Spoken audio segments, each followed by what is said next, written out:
जय मसीह की सबको। आज हम पढ़ने वाले हैं पहला राजा 3 अध्याय उसका 9 वचन से 14 वचन तक, जिसे पढ़ के आपको पता लगेगा कि कैसे परमेश्वर से अगर आप कुछ उसके राज्य के लिए मांगते हैं तो परमेश्वर आपको देता है, बल्कि उससे ज़्यादा ही देता है। तो चलिए पढ़ते हैं। तू अपने दास को अपनी प्रजा का न्याय करने के लिए समझने की ऐसी शक्ति दे कि मैं भले बुरे को परख सकूं, क्योंकि कौन ऐसा है कि तेरी इतनी बड़ी प्रजा का न्याय कर सके। इस बात से प्रभु प्रसन्न हुआ कि सुलेमान ने ऐसा वरदान मांगा है।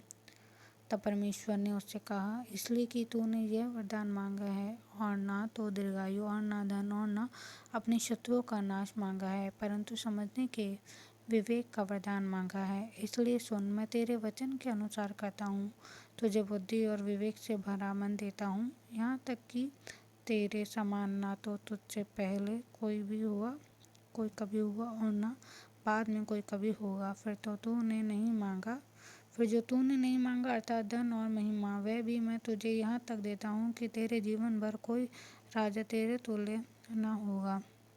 यदि तू अपने पिता दाऊद के न्याय मेरे मार्गों में चलता हुआ मेरे विधियों और आज्ञाओं को मानता रहेगा, तो मैं तेरी आयु को बढ़ाऊंगा।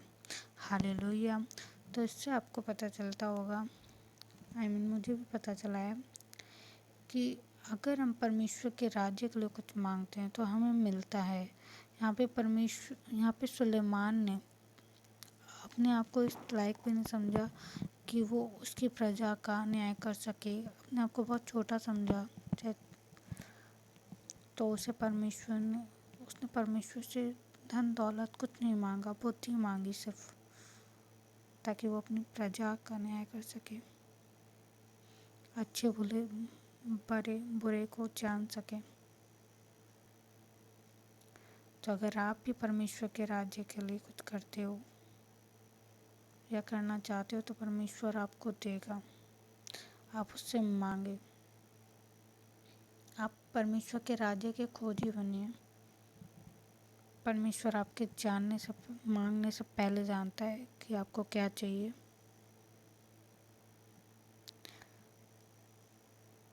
परमेश्वर को अपने जीवन से महिमा दें, परमेश्वर भी आपको महिमा देगा। जैसे सुलेमान ने धन दौलत कुछ नहीं मांगा, सिर्फ बुद्धि मांगी, तो परमेश्वर से प्रसन्न हुआ और फिर उसे धन दौलत महिमा सब दिया। अगर उससे कहा कि अगर वो दाऊद की तरह उसकी आज्ञाओं को पे चलेगा,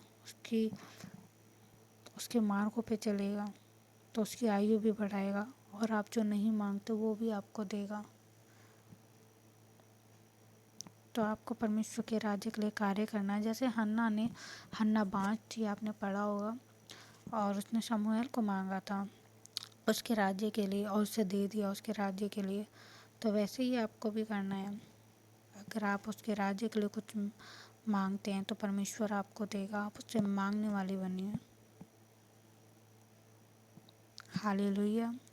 जय मसीह की सबको। अगर आपको ये वीडियो समझ आई हो या ये अच्छी लगी हो तो मेरे चैनल को सब्सक्राइब करें। Thank you.